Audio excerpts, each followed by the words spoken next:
Good morning once again and welcome to the second hour of the show. My name is Joyce Omondi. This is Full Circle with Joyce. We're here with the mixed genius. His name is DJ Sandiki. Yeah, I started off that set with a beautiful lady that I respect so much. Her name is Joyce Omondi. She has a brand new song out. It's called Sitaogopa. Wow. Yes. Aki hivyo vile umesema nitakurecord nje ni vile tu saini kwa kazi. Sasa nataka hiyo lazima niweke hiyo clip. Mpaka amefanya atini. Wow, I'm feeling very special. Thank you, man. Did you like it? Kali sana. Yeah? Kali we need to sana. encourage people in this season. Kabisa. Excellent. And you've played us some more music as well. There's some fantastic songs. Yeah. I like that one by Mr. Seed. That's Simama, Kali sana. Yeah. Someone also requested Rada by Guardian Angel. And we finished off with Hallelujah by Fred Omondi. Fred Omondi. The real Hallelujah. The real Hallelujah. The original Hallelujah. Yeah. The Hallelujah that was meant to be Hallelujah. Yes, because you can't be kunaing then Hallelujah. Hallelujah. Okay. Oh Lord, this segment already started out crazy. Yeah. But yes, indeed, karibu sana to the show, Fred Omondi. As you heard, sasa unaona ni comedian but pia mwimbaji sana. So tungoje album kwa sasa mimi nafanya gospel parody. By that nachukua zile ngoma watu wana resonate nazo, zile zimehit. But sasa mimi naziweka into true gospel. Wow. I'm just doing that because mimi na find in some way ni touch watu. That's interesting. Yes, it's so very you're taking songs zimejulikana but I really wash them na mi uomba na hata kama hiyo ya Willy Paul. Hadi Willy Paul aliniambia ameniwachia juu sasa hii Hallelujah sasa hii sasa ndio Hallelujah. Hiyo ingine hata sijui ni gani bro. Okay. So have you done any others? Which are the others you've done? So many. I've done Yahweh. Yes. It's refix the one from Diamond, but yangu sasa niliturn into worship song. Okay. Actually it's my favorite. Nimefanya Niokoke from another song, but now yangu sasa hiyo Niokoke. Nilichukua ngoma ya Tanzania yenye watu wanapenda. So what I do is I take chenye watu wamezoea, like ile sound wanasikia sana. So that is my weapon. So ebu tueleze. So wewe umeokoka, Yesu ni Bwana ama ni vipi? What's your faith story? Sisi tumekuwa wacha sio sisi, mimi wokovu ni personal. That's right. Mimi nimeokoka sana. Nimekuwa nimeokoka enzi na enzi. Na wokovu niko hapa. Okay. So there are things I do, of course, Joy pia wewe naona kwa wokovu that not everybody at understand, but kama uko na peace na oje. Because mimi nilisema everyone wanafanya parody, I can sing nini, but kama kuna get down, ndio watu wana get down, everywhere get down. So mimi nachukua something almost close to that, but sasa nakuja na yosha na iweka, ukisikia unaokoka sasa hivi. Wow. Okay, very interesting. And of course you have a YouTube channel, people can check out all of this. Yes. Fred Omondi. Yes. Hiya basi, well, we're going to be discussing social media trends of the week with him in just a little bit. But first, let me share with you guys our quote for the day.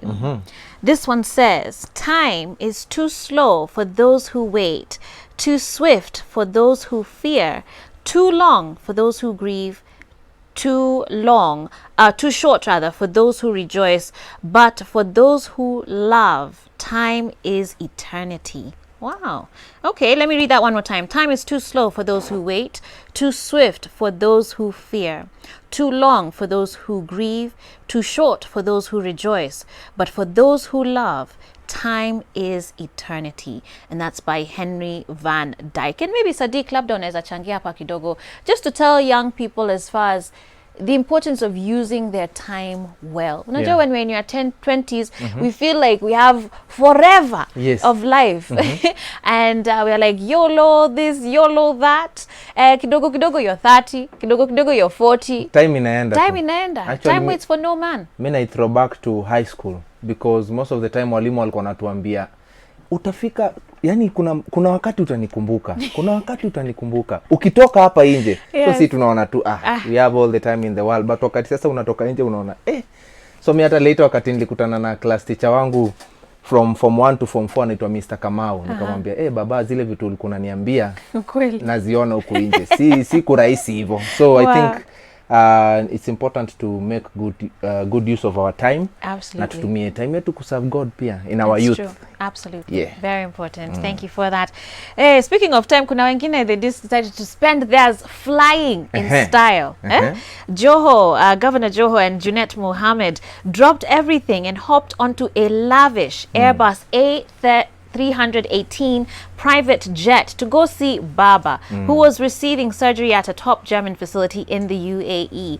The super mid-sized jet the two were riding in brought in a lot of debate and a lot of shock, as the jet cost, I think, 1.3 million per hour. And many wondered how they were able to pay such. The cost of hiring a private jet for 1 hour costs at least 100,000 shillings and as high as 800,000 shillings for an executive jet. I'm sure you guys saw the pictures. That thing was fancy. And we have a clip of it actually. Let's take a look at this. Ini gani? Mtu anakomboa private jet, si hata heli ufiche ukae chini ya maji, ukomboe na pesa yako alafu uende. Lakini kutuonesha hadharani hapa, unaonesha hadharani ati mkirelax kwa private jet. Watu wanafungiwa manyumba, watu wanalala njaa, na wewe unakomboa private jet hapa na unapost ati ukiwa kwa private jet. What is this? Hii ni nini? Wakenya tunafaa tuchanuke sana. Sababu huyu si ati ni player wa ball ati akina Drogba ama akina nani, si ati ni rapper ati akina nani, lakini unakomboa private jet na unapost unapost ati mukirelax pale ati milioni ngapi. Watu unasikia wanafungiwa manyumba, watoto wanalala njaa. Alafu mtu anaomba nini? Baya hiyo.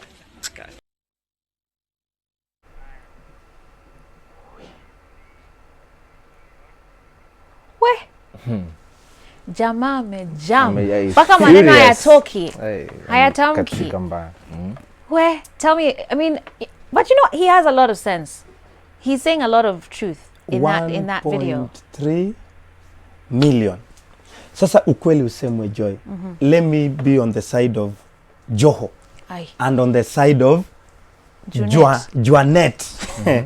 Bro, Sadiq, not on a wrong way. Nataka ni get right, Joy. Unajua mbona mimi nilipenda hii scandal? Kwanza there were two scandals. Kulikuwa na hiyo ya 1.3 million per hour na ndege ilikuwa inatoka from Zambia, I guess. Ndio ikuje iwachukue, iwapeleke waone Baba. But now kuna ile chai tumesahau. Kuna chai ya 2 million for 2 days hapa. Unajua shida ya Wakenya, Sadiq? Tukiambiwa budgets as make sense, tuna complain. Gava inatubeba ujinga. Hii sasa gava itubebe ujinga. This is the video of the jet actually as you're talking. Angalia this jet is the sasa. Interior Gava of sasa. Sadiq, unajua ukiuliza mtu kama chai inaweza cost 2 million for 2 days, I make sense. Tangu zaliwe from nursery to university chai umekunywa inacheza na kama 800k. Haijafika hiyo do. Sasa kuna chai nilisikia ni ya 2 million, Wakenya wakasema hapana, gava mnatuchezea akili na gava lazima pia. Okay, mimi sema wanakula bado wanakula. Sasa unajua gava imeanza kuikula ile yenye sasa wana make sense. Sasa Wakenya nafaa waseme gava tupimie akili. Jua yenyewe hiyo jet ukiona bro. Kwanza angalia tu interior iko na, I had it has a bedroom. Yes. Bedroom, I mean, look at that. Look at that. Na ilikuwa na watu wawili. Insane. Watu wawili. Hapo kwa watu wawili. Na handbag hapo. Watu wawili na handbag. But no, let's get back to what the guy was saying. I mean, he was very angered in that video. And I hear your point that sure, Wakenya pia like tunafunga macho for one thing. Note anyway. Yeah. But Wakenya sisi complain, Joy, ati wanabebwa ujinga. Chai haiwezi make sense na 2 million. But ya Joho sasa na show Wakenya, okay, wacha tuwaibie ile mnaona tuna make sense. Ni taxpayers money live. Unajua Mkenya akisema yenyewe hawajatubeba ujinga yenyewe jet. Wameiba vizuri. Hata Joho anasema yes, you saw where your money jet. Juu unajua hawezi kuja kutuambia chai ni 2 million. Eri kuja kutuambia jet ni 1.3 million na tukiona hii jet. But hata kama sawa basi. Lakini hata kama unatuibia kwa macho hivi tunaiona. Do you have to post that video when your own constituents are being locked out of their houses? Masks hakuna. Testing kits hakuna. I mean, we are not even getting like treatment options with this corona. People wanafungiwa kwa manyumba, from celebs to the guy mashinani. Anyway, so the question is it appropriate? Mimi hata siwatetei, but ndio ndege za locals zimefunguliwa juzi, mandege hazijafanyiwa ile kitu. And then this is Joho, man. This is Joho. Joho haezi enda na Jambo Jet Dubai. Joho, yani private jet. Lazima ikuje mchukue from Sadiq, Zambia. fine, I ended in a private jet, but do you think he made a mistake in Jeanette in posting it? Of course. You know, hata sometimes Joyce, I think kuna vitu zile una own zenye uko na potential ya kutupostia pale kwa Instagram. Si lazima mjue. But si lazima, yeah. Especially ukiconsider situation ile watu wako na vitu watu wanapitia. Kuna mtu akiangalia yani ana wish hata angepata maybe a million, si kwamba mtu amelala njaa. Akiangalia private jet anashindwa, yani jamani huyu jamaa hata hange simplify to maybe hiyo safari yake kidogo, then hii pesa hii ifanye vitu zingine za maana. These days me I'm even scared of posting ati this is what we're having for lunch. Unajua kuna mtu hapo has not eaten for the last 3 days. Yeah, so it's rough, man, and I just feel, you know, as leaders you guys should have done better. I want to go on break. I was just that was on a light note. Of course 1.3 million per hour. Sisi wasanii tuko over 100,000, tuliwekwa kwa 100. Tulikuwa tumesqueeze. Wewe ulipata yako? Mimi sikupata kitu. Hata mimi sijapata yangu. Nilipata 250 received from the afadhali wewe uko kwa system. Mimi nikaa siko kwa system, sikupata kitu. Hebu tuchukue break while we figure out why we are not in this system. Sawa. Okay, we'll be back with Fred Omondi here. Still coming up next, kuna jamaa mmoja Kirinyaga amebadilisha playground ya watoto ikawa shamba. Lazima mbesha ifuatwe. We're going to be talking about that as well when we get back from the break. Stay tuned. This is Full Circle with Joyce.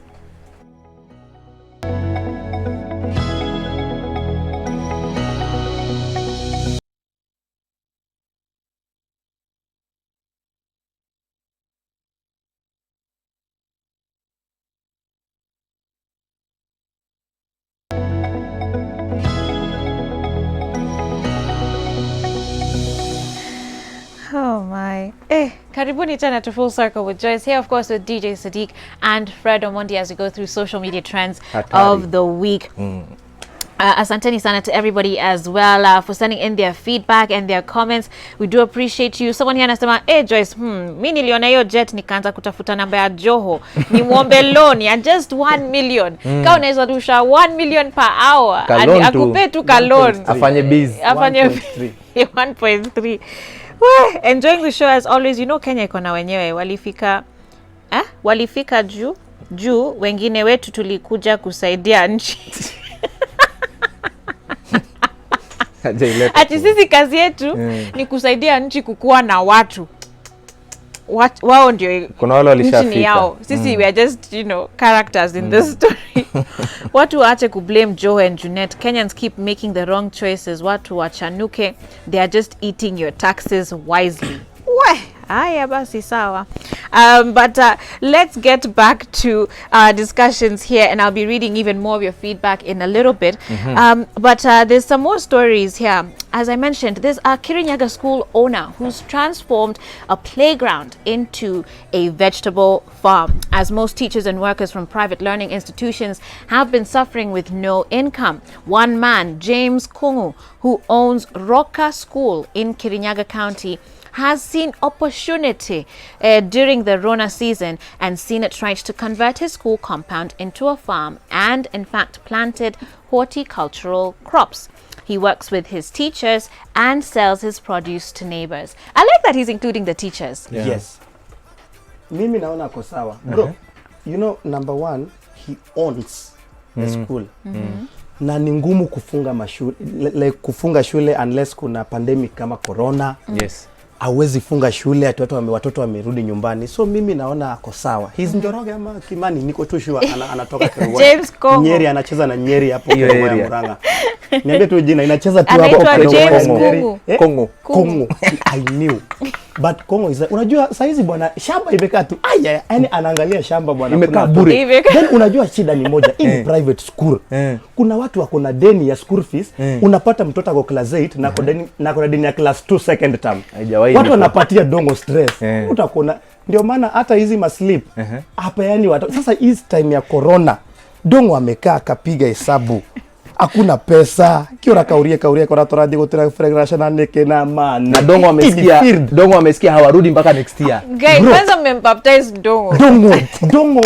dongo amesikia kwanza venye education CS anaenda ni kama mpaka next year, ni kama na dongo anaona hii ni chaba na unajua chaba na centro na chaba dongo chaba centro ona akaona achangamke, so I'll include walimu. I like that. Walimu saizi hakuna chemistry.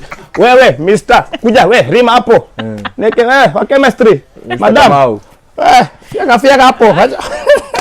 But dongo. But imagine private school teachers are really going through a hard time. I know cause now unajua sasa wanapewa kitu. But Joy, do you know dongo saizi watoto hawafunzwi. So walimu juu ni private teachers hawana income. Sasa wamegeuka wakulima by default. Sasa mtu anatoka from teacher James Masharia to farmer. The OG. Dongo kwa sawa. That is watu in Kirinyaga County. Wow. Wacha watu watafute pesa. Watu wa Kirinyaga mko juu sana. Kama uko na shule, ubaya hizi zingine ni public. Ni gumu. But kama we ni kaa dongo, iko sawa. Cheza na chaba. Wallahi mtapata class 2 zote zimewekwa flats, watu wamerenda. Haya, teacher weza wa class. Wewe, mattress zimejaa huko. Bro, dongo ataka apartments hapo unashtuka. Wewe kwanza kwani umevaa earphones? Ndio nilikuwa nashangaa hii ni swag gani? Hearing aid. Yes. No, nilizitoa Dubai but it has nothing to do with the jet. Ulikuwa hiyo jet? Mbona mmetoka kwa historia bag? Juu umekuwa ukizifinya ati mnaziingisha and I'm like who are you talking to when you're in the middle of a show? Nilikuwa nimedanganywa ati sasa unajua hizi recently before corona nilikuwa majuu US nilidanganywa ati try and look cool. Nilipewa hizi vitu but nimerealize by the ni ushamba. Ndio cool look anyewe ulidanganya. Kitu ni ushamba. Guys, I'm sorry. Wacha nikae corporate. Safaricom, I'm very sorry. I'm very sorry. Yes. Oh my goodness, let's move on to another story. Na hii yani inanikwaza. Inanikwaza kabisa. There's a 12-year-old girl who's been rescued from 2 marriages in a span of 2 months. A 12-year-old girl was lucky enough to be rescued by the authorities after she was married off to 2 men in a span of 2 months. The girl's father in Narok County, west of the capital Nairobi, forced her to marry a 51-year-old man. What? She managed to escape and then got married to a 35-year-old before being rescued. You're actually a father. I'm a father to a very beautiful daughter of mine anaitwa Ariel.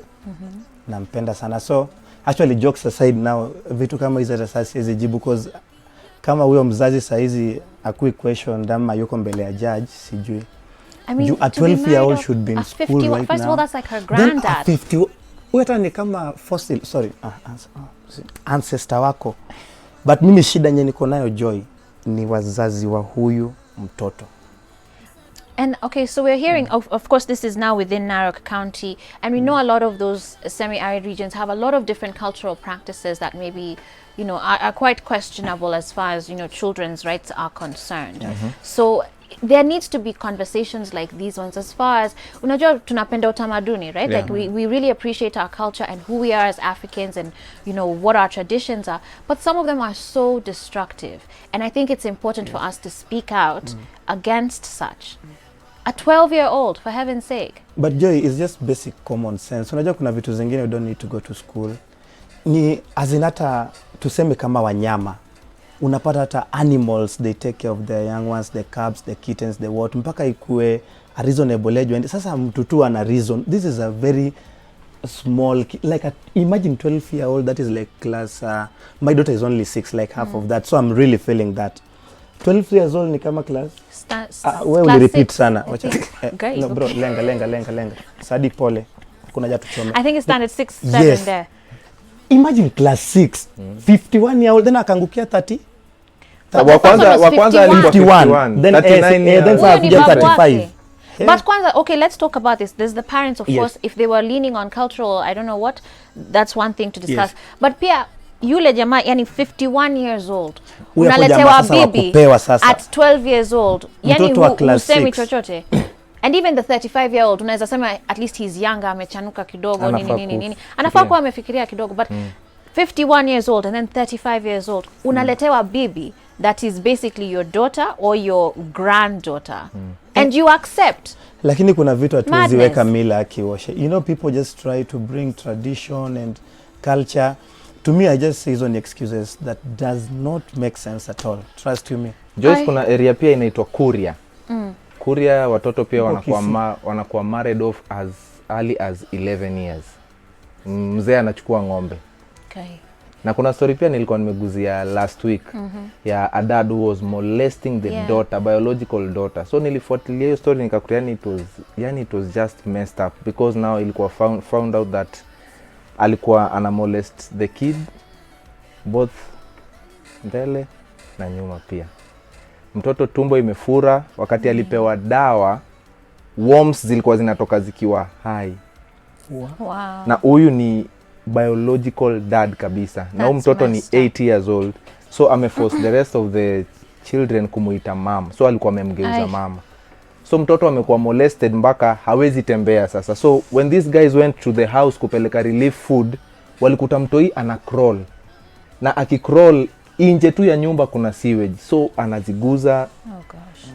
So some people need to honestly sijui ni which prison you or hata whatever. Divine intervention. Mimi tu nasema tu kuna tu kaujinga ingine kama hiyo I can't even contribute as a dad. I can't because number one kuna vitu tu zinakuudhi naturally. Then responsibility ya wazazi. Hii hata ina excuse adi. There is no you can marry off a 12-year-old to a 51-year-old fossil. We need to do better. Na si kusema tamaduni.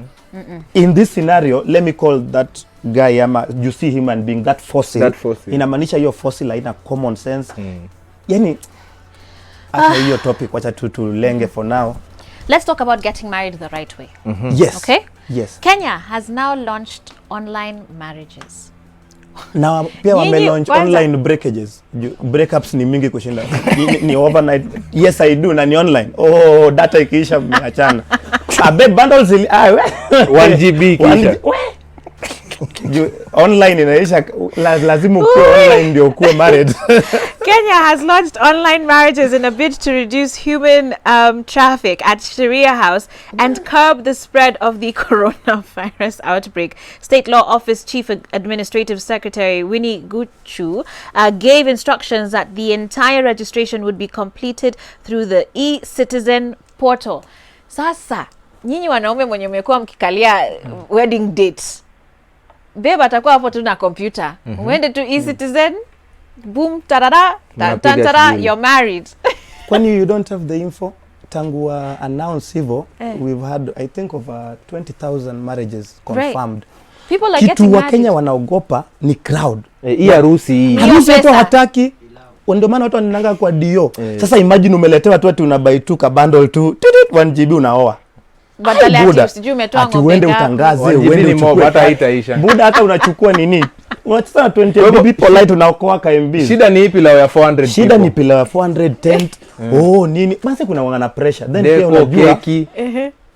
Let's just be real. In Nairobi watu wako in love na kila mtu. It's one big family. So this Nairobi is one big family yo. Card only does not work. I mean entertainment industry. Mimi ushtuka. It's funny how I host in clubs and I can tell, you know, kwa clubs zingine inajaa. But naenda hii club, natoka 3 weeks later naenda club different, na feel ni kama hao ni wale watu. Yani Nairobi ni same people. Yani Nairobi tu ni ile kitu. So right now I think that's a very big relief to Kenyans, especially Kenyans. So boy child anasikia at least amepata nafuu kidogo. Boy child nafuu na Kevo sasa ameoa wasichana ka 39 saizi Kevo tu wako anaoa Kevo anaoa hiyo ndio kazi. Quarantine. Baby will you marry me? Oh yes. Akiwa mdani anapiga queen cake yake polite. Kesho yake baby unajua nilikuwa nimesahau kuna marriage nyingine nili accept. Mama Kevo sasa wako job but this online thing imesaidia. Kevo na Kenya wanaogopa crowd. So the biggest thing is this weddings and how expensive weddings are. So are we saying no, men, because you know usually we say men are afraid of commitment. Yes. Some men CGO the wedding day wanna hesitate sana. So it's not actually the marriage budget, ni your wedding budget. day budget. Bro, honestly si budget. Wanaume wa Kenya ni wanaume wa Kenya, mimi I won't lie. Wanaogopa watu waone amefanya hiyo kitu. Wacha mtu aende tu afanye hiyo kitu tu kwa store yake tu online. Yeye mtasikianga story. Mtasikianga story. DJ Mo alifanya hiyo kitu akakuja chini ya maji. Oh, sorry, we were online. Wacha niachie hapo. Wait, but mbona sikuona wedding ya DJ Mo? Ama ilikuwa online juu hawako ameintroduce corona iko imefika by that time. I think ilikuwa online. Ama alikuwa ameona corona iki. Okay, wacha nitauliza sasa hivi. Tuta confirm after this. Confirm juu acha nicheze chini. Please. Yeah, cheza chini. Fred, thank you so much for coming onto the show. Thank you Great so to much. have you here. We do appreciate you. Yes. And again, people can check you out on your YouTube channel and your social media. Give us those handles. YouTube channel Fred Omondi, Instagram. Oh, Fred Omondi Kenya across all platforms. YouTube channel ni Fred Omondi. And I have some very, very nice gospel songs. Zenye hata mimi zinani touch. Okay. And sijui niseme hii hapa, juu nilisema Pulse. Fred Omondi ana venture into music, comedy iko. Okay. Comedy iko, but sana venture into music. Nataka kujoin na kina Guardian Angel. Oh. Kidogo juu. Poze aliwacha kabisa. Poze aliwacha hii kitu kabisa. Oh, okay, hiyo tu ni akani. Yeah. Na bahati bado yako. Kuna space kubwa. Bani wa nani? Wacha tuongelea Diana next time. So what I was saying. Anyway, Joy, let me now be like Fred. Wacha na jokes aside. Yes, please. I always love to introduce myself. Sorry, I didn't start with my title. Pia mimi ni mtu mkubwa. You have a title. Munaonanga comedians na wasanii hivi. Unataka haya ongelesha wakurugenzi hapa basi. Hapa. Hebu tu nisimame hapa, hebu ko assume ndio naingia, hebu niite juu siku jitu. Okay, alafu utaangalia hapa. Okay. Niite tu nikae. Sasa hivi tunamkaribisha mkurugenzi Fred Omondi. Makofi. Thank you so much watu wa nyumbani, asante, mnaweza keti kwa kiti. Asante sana. Kwa majina naitwa the late Fred Omondi. And I'm called the late Fred Omondi because the Bible tells me that I no longer live, but Christ liveth in me. Huyu ni Yesu na mwana anatembea ndani yangu. Wait, can you just get off my set please? Tumemaliza interview. Get out. Get out. Willy Paul, niko serious tu. Get out. Joho. Chana maneno ya jet. We'll be back after 1.3 million bro. Hata kawe ni governor. We'll be back. Pole Joho. Can I just finish? Go away. Thank you, Bye. Joy. Oh. God bless you. Oh my goodness, this show. We'll be back after this, you guys. Stay tuned.